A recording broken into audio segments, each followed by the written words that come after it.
السلام علیکم ورحمۃ اللہ وبرکاتہ۔ بسم اللہ الرحمن الرحیم۔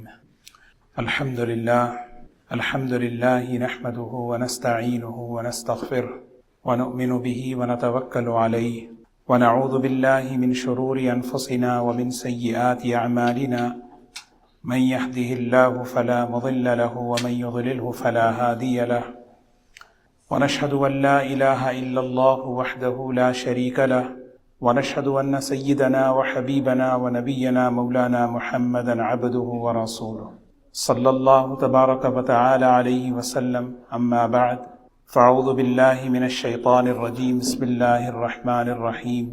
إن الذين يتلون كتاب الله وأقاموا الصلاة وأنفقوا مما رزقناهم سرا وعلانية يرجون تجارة لن تبور ليوفيهم أجورهم ويزيدهم من فضله إنه غفور شكور، صدق الله العظيم۔ وقال الله سبحانه وتعالى يا أيها الذين آمنوا هل أدلكم على تجارة تنجيكم من عذاب أليم تؤمنون بالله ورسوله وتجاهدون في سبيل الله بأموالكم وأنفسكم ذلكم خير لكم إن كنتم تعلمون، صدق الله العظيم۔ قابل احترام بزرگ و دوستو، اللہ تبارک و تعالیٰ نے اس آیت میں ایک تجارت ہمیں بتائی ہے۔ دنیا میں انسان ایک تاجر کی حیثیت رکھتا ہے، اس کے پاس جو سرمایہ ہے وہ اس کی زندگی ہے، اس کے سال، اس کے مہینے، اس کے دن، اس کے لمحات، یہ اس کا سرمایہ ہے، یہ اس کا ایسٹ ہے۔ خریدنے والا اللہ تبارک و تعالی ہے۔ انویسٹمنٹ کہاں کرنا ہے اللہ تبارک و تعالی نے اس آیت میں بتایا ہے۔ ہر انسان یہ چاہتا ہے کہ میں اپنی محنت سے، اپنی کوشش سے نفع حاصل کروں، یہ ہر انسان کا مزاج ہے۔ جتنی بھی تجارتیں ہیں وہ اسی مقصد کے لیے ہیں کہ نفع حاصل کرے۔ نفع حاصل کرنے کا سب سے بہترین جو ذریعہ ہے وہ تجارت ہے۔ لیکن دنیا کی تجارتوں میں، دنیا کے انویسٹمنٹ میں ہمیشہ یہ خطرہ رہتا ہے کہ نقصان نہ ہو جائے۔ نفع نقصان یہ دونوں کے چانسز ہوتے ہیں۔ اسی لیے یہ جملہ آپ نے سنا ہوگا کہ تجارت میں نفع نقصان دونوں بھی ہو سکتے ہیں۔ تو جب بھی انسان اس دنیا میں کسی بھی تجارت میں کچھ انویسٹمنٹ کرتا ہے تو اس کے ذہن میں کہیں نہ کہیں یہ بات ہوتی ہے کہ نقصان بھی ہو سکتا ہے۔ کسی کو یہ یقین نہیں ہوتا کہ 100% مجھے نفع ملے گا۔ یہ دنیاوی تجارتوں کا، یہ دنیاوی انویسٹمنٹ کا یہ حال ہے۔ اللہ تبارک و تعالیٰ نے ایک ایسی تجارت، ایک ایسا انویسٹمنٹ اپنے بندوں کو بتا رہے ہیں جس کے بارے میں قرآن پاک میں یہ جملہ ہے کہ تجارتن لن تبور۔ ایک ایسا انویسٹمنٹ، ایک ایسی تجارت ہے جس میں نقصان کا، گھاٹے کا کوئی تصور ہی نہیں ہے، لاس کا کوئی سوال ہی نہیں ہے۔ اسی کو کہتے ہیں تجارتن لن تبور۔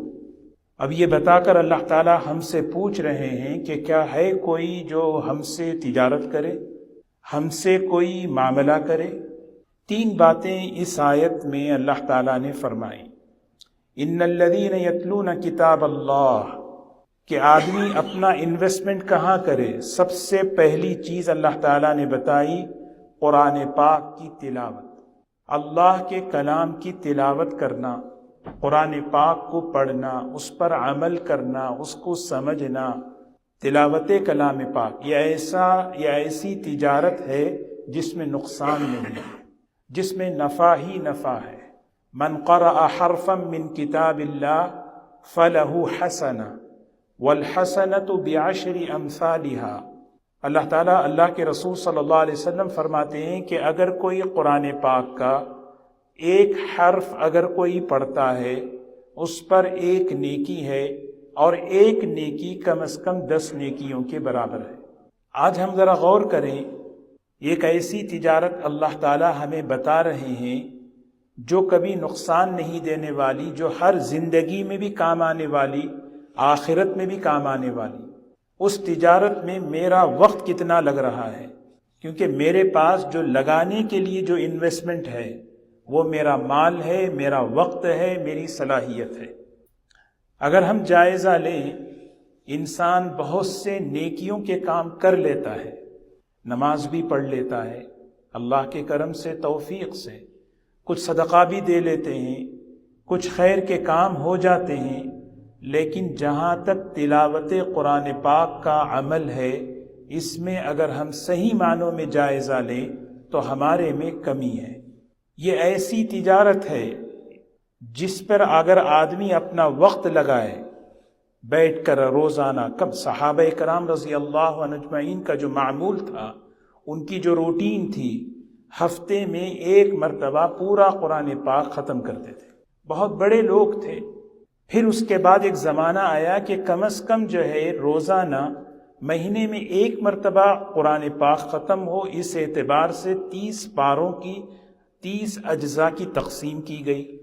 کم از کم یہ بھی نہ صحیح، کم از کم 1 رکوع 2 رکوع اہتمام سے، پابندی سے اگر ہم اس کا مزاج بنائیں، یہ قرآن پاک کی تلاوت، اللہم آنس وحشتی فی قبری، یہی قرآن پاک ہمارے قبر میں انس کا، دوست کا، انسیت کا سبب بنے گا۔ وہ قبر جو جہاں تنہائی کا گھر ہے، جو اندھیرے کا گھر ہے، قرآن پاک کو اللہ تعالیٰ خوبصورت شکل دیں گے اور وہ قرآن پاک وہاں پر رہے گا۔ اور یہی قرآن پاک، اس کا نفع دیکھیں آپ، جب حشر کے میدان میں بندہ اٹھے گا تو قرآن پاک کو ایک خوبصورت شکل دی جائے گی، اور وہ قرآن پاک کہے گا انا القرآن انت ما ترکتنی فی الدنیا انا لم اترک حتی ادخلک الجنہ۔ بھئی آپ کون ہیں جو میرے ساتھ کھڑے ہیں؟ وہ کہے گا میں قرآن پاک ہوں، میں اللہ کا کلام ہوں، تو نے دنیا میں مجھے نہیں چھوڑا، میری تلاوت کرتا تھا، آج میں تجھے جنت میں جانے تک میں تیرا ساتھ رہوں گا۔ دنیا میں بھی اس کے نفع ہیں، اللہ سے قرب کا ذریعہ، اللہ سے تعلق کے بڑھنے کا ذریعہ، اللہ تبارک و تعالیٰ سے محبت کے بڑھنے کا ذریعہ، دلوں میں چین اور سکون کے پیدا ہونے کا ذریعہ۔ تو سب سے پہلی چیز ہمارا وقت، ہماری صلاحیت اللہ کے کلام میں لگے۔ دوسری چیز فرمایا وَأَقَامُوا الصَّلَاةَ، یہ ایسی تجارت ہے کہ جس میں کوئی گھاٹا نہیں، جس میں کوئی نقصان نہیں، 100% نفع ہی نفع ہے۔ اللہ تعالیٰ یہ تجارت بیان کر کے کہہ رہے ہیں، صرف ایسا نہیں ہے کہ لِيُوَفِّيَهُمْ أُجُورَهُمْ، ایسا نہیں ہے کہ صرف پروفٹ تمہیں دیں گے، بلکہ وَيَزِيدَهُمْ مِنْ فَضْلِهِ، اپنے فضل سے ہم تمہیں اور مزید دیں گے، اور مزید دیں گے۔ دیکھیں جب ہم دنیا میں کسی سے معاملہ کرتے ہیں، کسی تاجر کہیں کوئی چیز بیچنے کے لیے جاتے ہیں، خریدنے والا ہمیشہ کم قیمت بولتا ہے۔ $100 کی چیز اگر کوئی بیچتا ہے تو خریدنے والا کہتا ہے 80 میں دو، 75 میں دو۔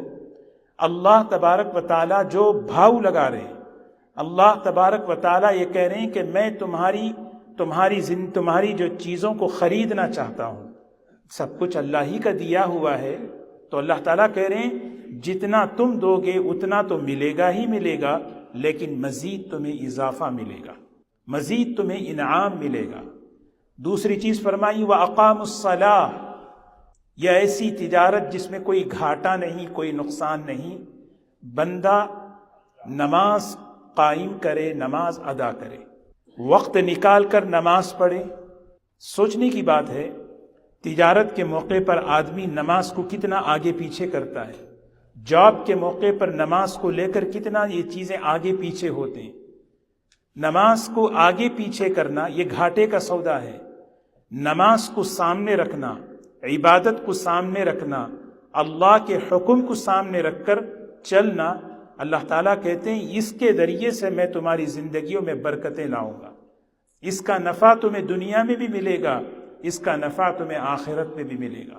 اور تیسری چیز فرمائی وَأَنفَقُوا مِمَّا رَزَقْنَاهُمْ سِرًّا وَعَلَانِيَةً، سبحان اللہ، اللہ کے راستے میں خرچ کرنا، اللہ کے راستے میں لگانا، ہر حال میں لگانا۔ اگر مجمع میں پوچھا جائے تو مجمع میں کھلم کھلا لگا رہے ہیں، تنہائی میں بھی لگا رہے ہیں۔ اللہ تعالیٰ کہتے ہیں کہ یہ اللہ کے راستے میں لگانا یہ ایسی تجارت ہے جس کا کوئی نقصان نہیں، کوئی گھاٹا نہیں۔ یہ آیتیں وہ ہیں جس پر حضرات صحابہ پورے یقین کے ساتھ سنا کرتے تھے اور وہ سن کر اس پر عمل کرتے تھے۔ قرآن پاک اللہ کا کلام ہے، اللہ کی بات ہے، اللہ کا کلام 100% سچا ہے، اللہ کے وعدے سچے ہیں، اللہ تعالیٰ گواہی دے رہے ہیں ایسے لوگوں کی۔ حضرت ابو بکر صدیق رضی اللہ تعالیٰ عنہ، انہوں نے ایسی تجارت کی، انہوں نے ایسا اللہ کے ساتھ معاملہ کیا، 40,000 دینار ان کے پاس تھے۔ 40,000 دینار بہت بڑی رقم ہوتی ہے۔ ایک ایک کر کے انہوں نے اللہ کے راستے میں خرچ کیا، خرچ کرتے رہے۔ تبوک کے موقع پر ان کی ایسی حالت ہو گئی کہ ان کے جسم پر جو کپڑے تھے اس کے علاوہ کوئی چیز ان کے گھر پہ نہیں تھی۔ عبداللہ ابن عمر رضی اللہ تعالیٰ عنہ فرماتے ہیں، مجلس میں بیٹھے ہوئے ہیں، ان کے کرتے پر جو بٹن کی جگہ جو چیز لگی ہوئی تھی وہ ایک کیکر کی کاڑی تھی، لکڑی تھی۔ اس موقع پر جبرائیل علیہ السلام تشریف لائے، اللہ کا سلام لے کر آ رہے ہیں۔ ان کی شان میں قرآن پاک کی آیت اتر رہی ہے، وَسَيُجَنَّبُهَا الْأَتْقَى الَّذِي يُؤْتِي مَالَهُ يَتَزَكَّى۔ آپ نے دیکھا ایک ایسے شخص کو جس نے اللہ کو خوش کرنے کے لیے اپنا سب کچھ لگا دیا اور وہ اپنی پاکی چاہتا ہے۔ حضرت عثمان رضی اللہ تعالیٰ عنہ، عبد الرحمن ابن عوف رضی اللہ تعالیٰ عنہ، یہ وہ خوش نصیب حضرات ہیں جب وہ قرآن پاک کی آیتیں سنتے تھے ان کا یہ مزاج تھا کہ ہم اللہ کے راستے میں لگائیں۔ تجارت ہے نا، اسی لیے اللہ تعالیٰ کہہ رہے ہیں هل ادلکم، میں تمہیں بتاؤں ایک ایسی تجارت، ایک ایسا انویسٹمنٹ جس میں نقصان کا کوئی اندیشہ نہیں، جس میں نقصان کا، دیکھیے دنیا تو چھوٹنے والی ہے، دنیا ختم ہونے والی ہے، آدمی خود یہاں نہیں رہے گا تو اس کا مال کیا رہے گا؟ جو کچھ آدمی کما رہا ہے اگر اس سے اپنی آخرت نہ بنا لے، اس سے اپنی آخرت کو نہ سنوار لے تو یہ سب یہیں چھوڑ کے چلا جائے گا۔